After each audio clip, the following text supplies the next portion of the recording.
Foram 3 meses de investigação, faltavam para a polícia esses interrogatórios que aconteceram ontem pela manhã e à tarde para que a polícia pudesse concluir de vez o inquérito que deve acontecer amanhã.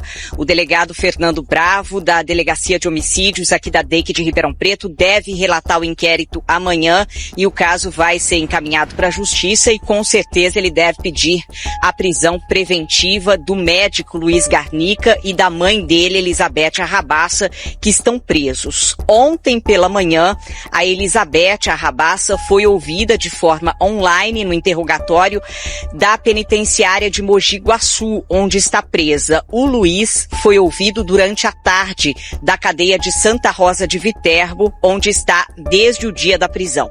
O depoimento do Luiz durou aí cerca de 2h30 e a polícia expôs para ele detalhes que conseguiu ao longo das investigações, detalhes importantes. A gente teve acesso a esses depoimentos, acompanhou hoje durante a tarde toda esses depoimentos extensos e a gente separou uns trechos, principalmente do depoimento do Luiz, a gente vai ver agora, e a polícia explicou para ele que tinha detalhes das conversas no celular, do que ele fez no computador dele. O Luiz, que no primeiro mandado de busca que a polícia cumpriu no apartamento dele, ele entregou um celular. Depois a polícia descobriu que ele tinha um outro celular e numa segunda visita no apartamento dele, os policiais da Delegacia de Homicídios acabaram apreendendo não só o celular dele, como também o celular da amante, um computador de Luiz e o celular da mãe dele, a Elizabeth Arrabaça. Foi através da perícia feita nesses celulares, o Pagliani, que a polícia descobriu que o Luiz tinha conhecimento que a mãe dele, Elizabeth Arrabaça, esteve no apartamento na noite em que a Larissa foi encontrada morta.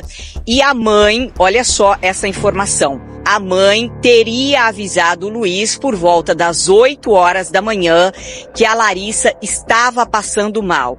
Ele respondeu de forma seca, não voltou para casa e só retornou para o apartamento 2 horas depois, mesmo sabendo que a esposa estava passando mal. A gente separou um trecho desse depoimento, vamos acompanhar. Você teve conhecimento que ela tinha passado a noite. E por quem que você teve conhecimento? O horário, mais ou menos? Pela minha mãe. Você se recorda de alguma coisa nesse sentido? Que eu me lembro foi pela minha mãe. Ela comentou, ela falou para mim depois que tinha ido lá e ficado até meia-noite. Mas ela comentou como? Pessoalmente? Ou por telefone? Foi pessoalmente. Não me lembro de ter sido por mensagem, assim. Acredito que seja pessoalmente. Então eu vou nós recuperamos algumas mensagens do telefone e às 8h17 você pega e encaminha, a Elizabeth encaminha uma mensagem para você. Não precisa vir tomar café aqui comigo, vai para sua casa que a Larissa teve diarreia ontem à noite, vê se ela está bem. Você manda uma mensagem logo em seguida, 8h34. Oi mãe, bom dia, vou para casa então. Aí ela fala também, ontem a Larissa fez laser nas pernas e virilhas e ficou com as pernas vermelhas. Se não melhorasse, ela falou que não ia fazer bronzeamento. Aí você tá bom. 8h37 você manda mensagem para Elizabeth. Eu vejo se ela está melhor, te falo. Sim. Você chegou depois dessas mensagens. Você tinha conhecimento que ela passou mal durante a noite. Por que quando você não chegou em casa, você não foi ver se ela estava bem realmente? O quadro de diarreia é um quadro comum, qualquer pessoa pode ter. Eu acredito mesmo ela tendo... Eu acredito que minha esposa, pelo que eu passei 18 anos de vida com ela, se ela não estivesse bem, ela teria me mandado uma mensagem. Falar, amor, não estou bem, estou passando mal, vou no hospital, vou ligar com meu pai, qualquer coisa. Na realidade, nós tivemos as informações, e você mesmo relatou que ao longo daquela semana ela teve esse quadro vários dias seguidos. Ela teve um quadro e testemunhas disseram, nos informaram aqui que em conversa com a Larissa, elas falaram, foram relatadas pela Larissa que você não permitia que ela fosse a um hospital para verificar o que estava acontecendo. É isso que procede? Verdade, sim, por ser médico e cuidar dela por 18 anos, né? Eu não impedi ela de ir no hospital em momento algum. Não, sim, isso pode ser uma conversa entre ela e uma amiga, né? Dela ter comentado que ela não estava bem, ela pode ter perguntado por que ela ia no hospital e eu ter falado que não precisava, que eu ia dar o remédio para ela, tá? Mas isso é um remédio probiótico, né? Em nenhum momento eu dei alguma coisa para fazer um malefício para alguém, né? Na verdade, eu nunca pensei na minha vida em conspirar ou fazer algo contra a minha esposa. É isso. Como médico, num caso de intoxicação por veneno, você trata com probiótico? Claro que não. São dois pontos importantes nesse trecho do depoimento, porque o Luiz sabia que a Larissa estava passando mal, porque ele recebeu uma mensagem da mãe às 8 horas da manhã e só chegou em casa depois das 9h30. E quando ele chega no apartamento, isso o próprio advogado de defesa dele, Júlio Mocin, disse ontem em entrevista pra gente, que ele entra no apartamento, ele sabendo que a esposa estava passando mal, ele passou numa padaria, comprou um croissant, chegou em casa, ainda fez um café de máquina ali, demorou um certo tempo, foi pro quarto, trocou de roupa, colocou o pijama e só depois ele foi até o quarto da esposa, mesmo sabendo que ela estava passando mal. E aí ele diz que não encontra a Larissa no quarto e encontra ela caída desfalecida no banheiro. Outro ponto desse trecho é o delegado falando aí sobre os sintomas que a Larissa estava sentindo nos dias que antecederam a morte e por que ele não deixou ela ir para o médico, como contaram as amigas em depoimento. E ele disse que porque era só uma dor de barriga, uma diarreia, e ele tratou com probiótico. Então, esse é um primeiro trecho do depoimento. Olha só, o delegado fala também, o Pagliani, ele constatou que o Luiz pediu para a Viviane Garnica, irmã dele, para que encaminhasse uma foto dele com a amante no dia anterior à morte. Porque o Luiz saiu de casa avisando a Larissa que iria para o plantão, mas na verdade ele foi passar a noite com a amante. Ele foi até um cinema e lá foi fotografado por uma pessoa na fila do cinema, quando entrava no cinema de um shopping de Ribeirão Preto. E o Luiz, quando fica sabendo dessa foto, ele pede para que a irmã mande esse registro para ele. E o que o Luiz fez depois disso, Pagliani? Ele apagou todas as mensagens que mandou para a irmã, para a mãe e para a Larissa. E a polícia constatou que o Luiz apagou as mensagens e questionou ele hoje no interrogatório. A gente vai ouvir. Que você te entregue um telefone, o iPhone, mas teria ficado com outro telefone, né? Vocês demonstram até uma certa preocupação na hora de... Você demonstra uma preocupação na hora que ela te mandou mensagem para que não aparecesse no telefone apreendido, tá? Isso daí foi recuperado. Nós encontramos, os telefones apresentados e apreendidos, nós encontramos uma série de mensagens apagadas, tá? Algumas delas foram recuperadas, mas várias foram apagadas. Principalmente o seu contato com a sua mãe, com a Viviane e com a Larissa. Você teria para falar para mim a respeito Sim, eu sempre limpei meu celular. Isso foi uma coisa corriqueira da minha vida inteira, né? Como eu tenho muito paciente, muita gente manda mensagem, eu nunca fiquei salvando mensagem de ninguém. Então eu tinha esse costume de, às vezes, clicar e apagar todas as mensagens ali e não ficar salvando, né? Não é todo mundo que faz isso, né? Mas é uma coisa, uma mania minha de apagar as mensagens, né? Não foi uma coisa isolada. Em momento Qual que era a sua preocupação com a mensagem de encaminhar para a gente, as mensagens que a Viviane estava, fotografias ou mensagens? Nenhuma preocupação. Nenhuma Preocupação em nada. Tanto é que eu entreguei o celular e a Thaís ainda me orientou, falou, Luiz, pode tirar a parte de banco, e-mail, essas coisas, porque isso não interessa para eles. Então eu apaguei os aplicativos, né? O delegado Fernando Bravo, durante as investigações, informou que o Luiz, e ele teve acesso a isso através dos depoimentos, principalmente de um funcionário de um banco, que o Luiz teve acesso à conta bancária da Larissa e usou o dinheiro dela logo após a morte. Hoje ele contou para a polícia que gastou R$ 2.500 na farmácia e comprou anabolizantes com esse dinheiro. Eu lembro que eu fui na farmácia e comprei umas coisas para precisar, né, de farmácia. Então, eu comprei as injeções que eu tomava, de Durateston, comprei sabonete, desodorante, tudo isso, né, e eu estava com o cartão dela. Eu não tinha levado minha carteira. Com a perícia feita nos celulares e no computador do Luiz Pagliani, a polícia descobriu que ele fez uma pesquisa para saber o programa que a polícia usava para recuperar mensagens. E o delegado também questionou o Luiz sobre isso. Você chegou a pesquisar como a forma de extração, como a polícia... Eu achei muito interessante, né, quando... eu entreguei o celular para vocês e vocês me falaram que não precisaria nem, que ia ficar em modo avião, que ia fazer a extração. Como eu adoro tecnologia, eu montei até um computador gamer que está com vocês, eu mexo no computador desde os 14 anos de idade. Eu achei interessante, né? Até para mim mesmo, às vezes se você apaga alguma coisa do celular e você quer recuperar.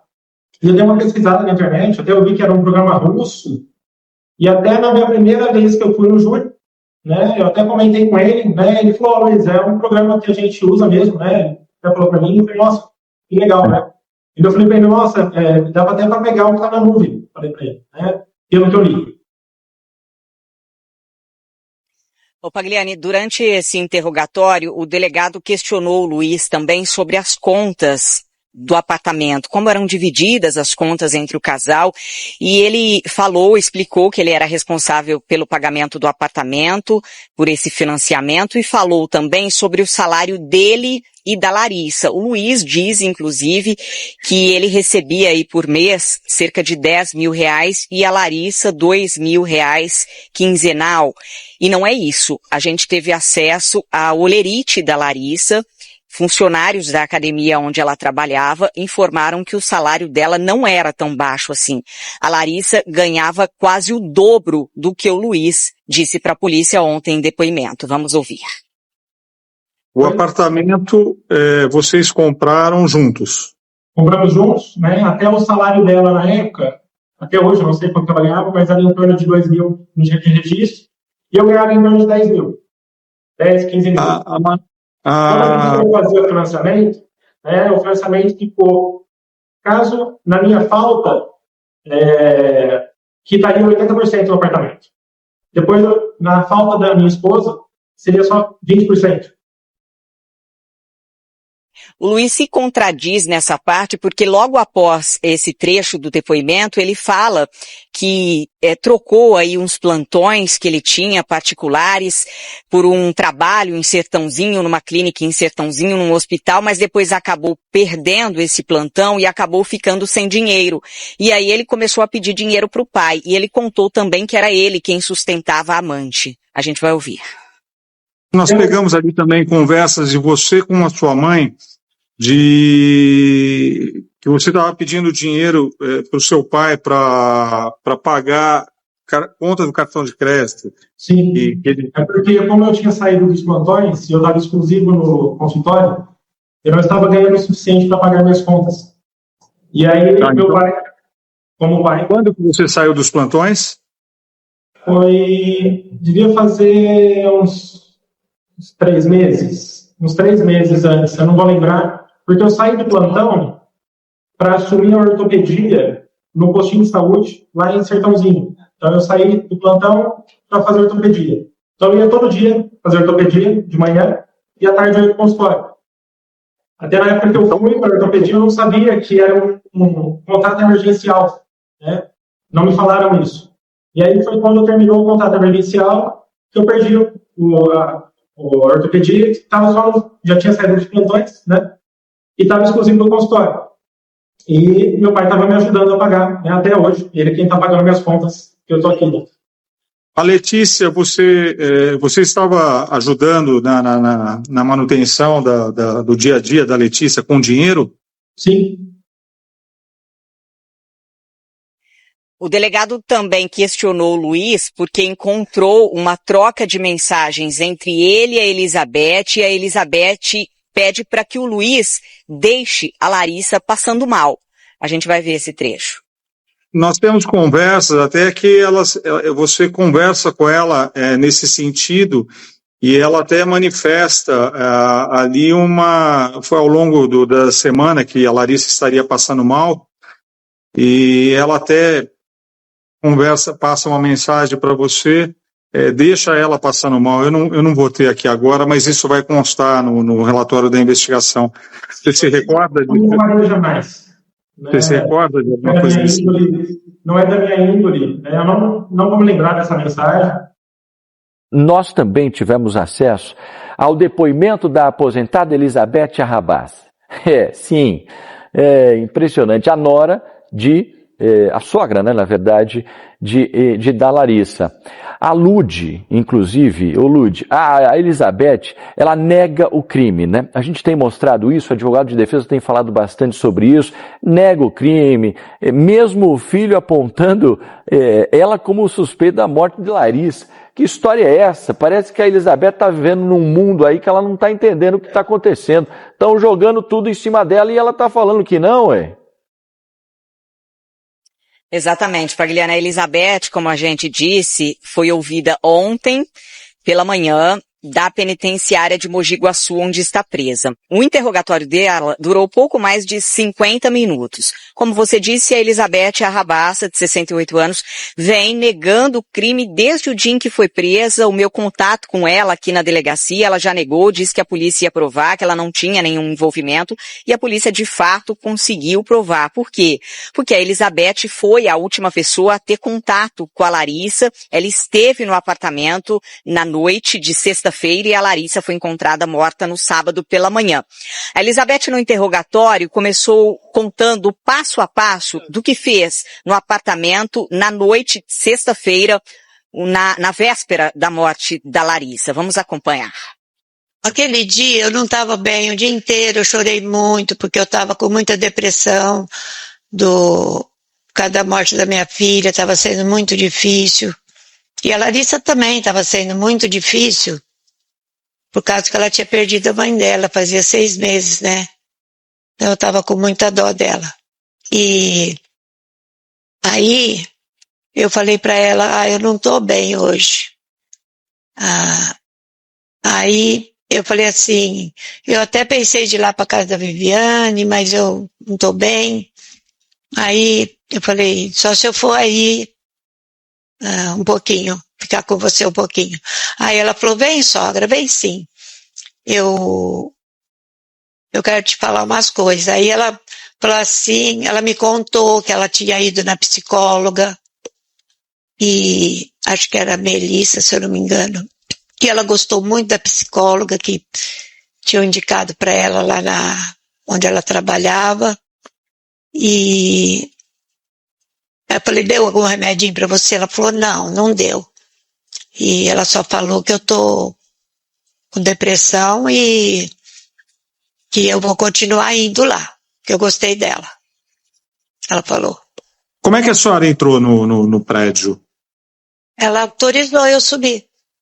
Ela autorizou? Sim, lá era assim. O moço interfone, ela autoriza. A senhora levou alguma coisa, algum alimento? Nada. Nada.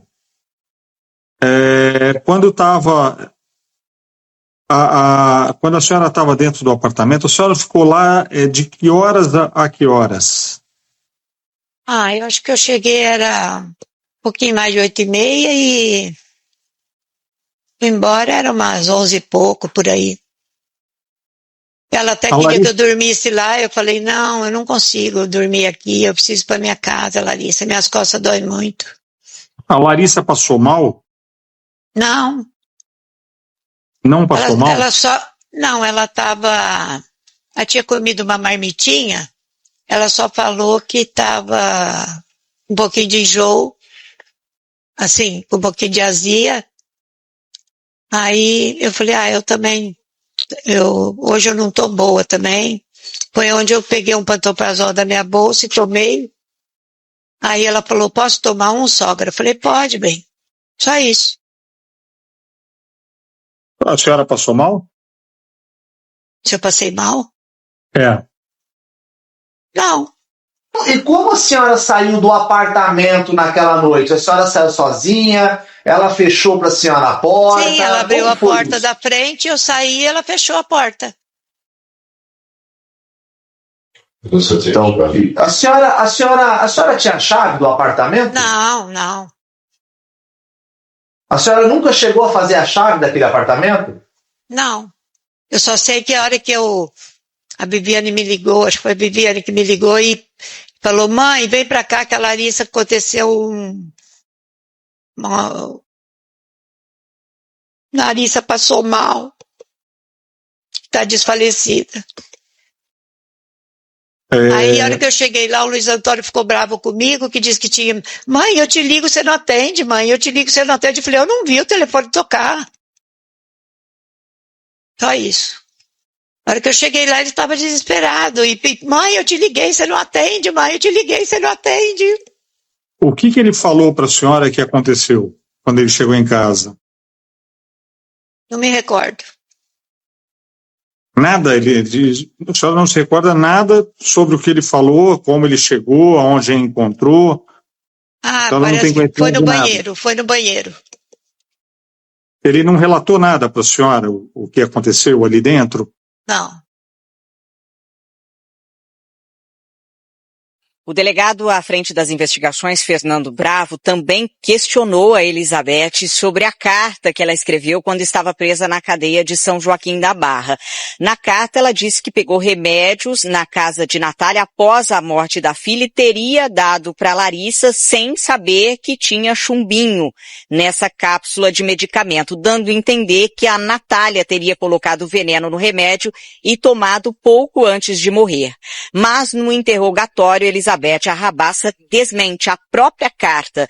Ela disse que Natália sofria de um tremor nas mãos e não conseguiria colocar chumbinho no medicamento. A gente vai acompanhar esse trecho.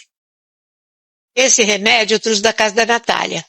Tanto o pantoprazol, a Novalgina e o para tremor, porque a Natália tinha muito tremor também, né? Ela tomava o propanolol, ela tinha tremor nas duas mãos, e eu tenho mais na direita e fraqueza na esquerda, né?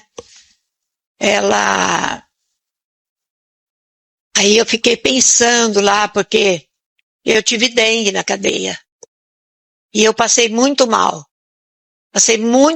aí eu pensava, gente, será que eu peguei o remédio da Natália? A Natália tinha posto alguma coisa nesse remédio, mas depois eu pensei bem e falei, é impossível isso.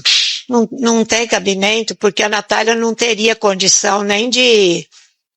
O tremor dela de pôr alguma coisa em coisa, sabe? Foi uma ilusão da minha cabeça isso aí. Não tem cabimento isso, não. No interrogatório, Pagliani, a Elizabeth também pede para a polícia o que o advogado de defesa dela vem pedindo para a justiça para que ela possa responder em prisão domiciliar. Um dos motivos que ela diz ali nesse interrogatório é que as presas gritam demais na cadeia, então ela quer ir para casa. A gente também vai acompanhar esse trecho. Eu queria pedir pro meritíssimo juiz, que eu tô com muita fraqueza, tô com muita tosse, dor de garganta, fraqueza nas pernas. Por favor, se ele me concede eu ficar em prisão domiciliar, gostaria muito de poder estar no meu lar e ajudar em tudo que eu puder o senhor, para o senhor conseguir desvendar esse caso. Ok. Viu? Então, se o senhor puder me ajudar para que eu possa ficar em prisão domiciliar, com tornozeleiro, o jeito que o senhor quiser. Eu acho que seria mais fácil para mim conversar com o senhor, para mim tentar relembrar alguma coisa, sabe? Tentar escrever, porque aqui é muita gritaria, muita todo mundo fica cantando dia e noite, e eu não consigo raciocinar. Ah, isso é uma brincadeira, Lourdes. Quer dizer que então, olha, senhor juiz, vamos fazer o seguinte, ó, libera a dona Elizabeth, porque afinal de contas ela não está conseguindo raciocinar direito, ela não está conseguindo lembrar. E aí, se de repente o senhor me liberar, eu vou até com tornozeleira eletrônica, eu vou para casa, aí eu fico lá tranquilo, bem, e de repente posso lembrar de algumas coisas a mais e falar para vocês, posso ajudar e colaborar para desvendar esse crime. Ué, vai falar que não sabe de nada, que não foi ela, que não sei o quê, como é que ela vai ajudar a desvendar esse crime se ela não sabe de nada? Oh, cada coisa que essa mulher fala é impressionante, Lud. Até porque ela já mudou várias vezes, né, o Pagliani? Quando chegou aqui na delegacia, no dia da prisão, ela disse que nada tinha a ver com isso, que desconhecia o que tinha acontecido, que a polícia ia provar, que o filho era inocente, ela também não tinha nenhuma relação com a morte da Larissa. E aí depois, na prisão, ela escreve a carta, porque disse que acabou se lembrando um tempo depois, agora já muda, diz que a carta não tinha condição de acontecer o que ela disse, porque a Natália tinha um problema em uma das mãos, e aí pede para ir para casa para ela se lembrar de mais alguma coisa e poder contar para o delegado, Pagliani. Pois é. É uma brincadeira isso. E apesar da polícia ainda não ter relatado o inquérito ao Ministério Público, atenção! O promotor do caso, Dr. Marcos Túlio Nicolino, já adiantou que vai indiciar mãe e filho pela morte da Larissa. O promotor Marcos Túlio ele adiantou que vai indiciar Luiz Garnica e a mãe dele, Elizabeth Arrabassa, pelo crime de feminicídio. Se condenados, eles podem pegar até 30 anos de prisão. O promotor deixou bem claro, viu, Pagliani, que o crime foi premeditado e planejado. Para ele, o Luiz é o mandante e a mãe dele, a Elizabeth, foi a executora. A gente vai acompanhar a entrevista com o promotor. Eu vi parte do depoimento da Viviane, quando o principal advogado dela pergunta para ela se na cadeia a Elizabeth tem perguntado dos familiares. E ela diz que não, que nem pergunta do Luiz e que nem pergunta dos netos. Quer dizer, uma clara estratégia de imputar somente a Elizabeth a responsabilidade pelas mortes. Com relação à morte da Natália, que está sendo apurada em Pontal, o processo corre por lá e, pelo que a gente sabe, me parece que até agora a Elizabeth é a única suspeita lá, né? Claro que o inquérito lá ainda não terminou, tem mais provas para serem produzidas. Mas aqui, no caso da Larissa, em Ribeirão Preto, nós não temos dúvida de que houve aí uma participação também do Luiz, como sendo, vamos dizer assim, um motivador disso tudo, né? Por conta das circunstâncias que já foram apuradas no inquérito. Eu vi até umas falas da defesa, principalmente do Luiz, dizendo que, olha, não existe um áudio, não existe aí uma mensagem dos dois combinando a morte da Larissa, só se fossem muito amadores, né, para fazer isso. Isso nunca vai acontecer, nunca vai se ter no inquérito, salvo raríssimas exceções, as pessoas materializando aquilo que elas iam fazer, né, combinando, deixando escrito, deixando em áudio o que elas iriam fazer. Se extrai a responsabilidade de ambos pela circunstância em que a morte ocorreu e por tudo que foi apurado pela polícia. A Elizabeth entendeu que funcionaria do mesmo jeito na Larissa, porque funcionou lá no caso da Natália. E com certeza isso ela confidenciou ao filho, né? Porque ela falou, olha, seria lógico ela dizer, olha, eu já usei lá, deu certo, e se nós temos esse objetivo aqui, vai dar certo também, porque lá passou desapercebido, lá acabou sendo concluído que foi uma morte natural, inicialmente lá, né? Motivação financeira, motivação pelo fato da moça ter pedido divórcio, a Larissa ter pedido divórcio, tudo com o pano de fundo a questão financeira, porque o divórcio traria aí responsabilidade financeira para ele, né? O apartamento teria que ser dividido, talvez ele tivesse que sair de lá, Então tem uma série de consequências aí por conta desse pedido de divórcio. E até mesmo porque ele, um dia ou 2 dias depois da morte da esposa, já passou a fazer movimentações financeiras numa conta que ele não era titular e não tinha nem não tinha nem participação naquela conta, né? Não era conta conjunta. E ele já fez pagamentos através do aplicativo da vítima, tentou sacar dinheiro da poupança. Isso também reforça o fato, a tese aí, de que ele apresentava dificuldades financeiras naquela época. A acusação será de feminicídio, né? Com 3 qualificadoras, né? Motivo torpe, aí uso de veneno e o recurso que impossibilitou a defesa da vítima, para os 2.